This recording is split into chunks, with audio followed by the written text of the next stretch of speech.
এইভাবে আর জীবন চলতো না। আজকে ঝাড়ু দিয়ে বেরিয়েছে, কালকা রড দিয়ে বেরাইবো।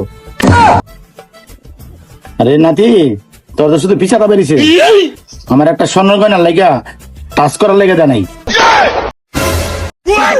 এটা টাচ করতে দেয় না মানে?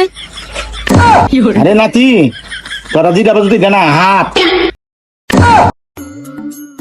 আরে দাদু, আপনারও তো টাচ করার লেগে দেয় না, আর আমার ছোট বেলার স্বপ্ন 20,000 টাকার লেগে আমি নায়ক হইতে পারি না।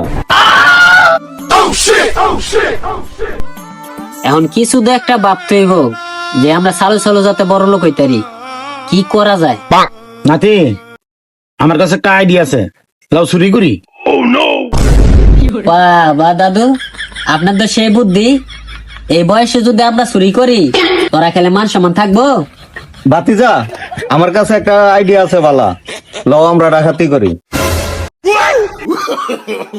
বাহ চাচা, আপনি তো দাদুর তো বেশি মাথা খাটে। ডাকাতি করবেন না? দাদুর চুরির কথা কইছে, দল্লা তো হুদা খালি মার দিব, আর আপনারা ডাইরেক্ট মেরে লাগবে। তো বাতিজা, অনেক কি করবো? আপনারও কিছু করা লাগবো না, আর দাদুরও কিছু করা লাগবো না।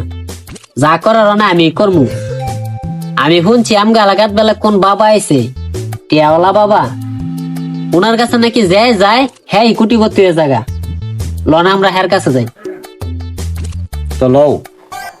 লাও। আচ্ছা চলেন তাইলে।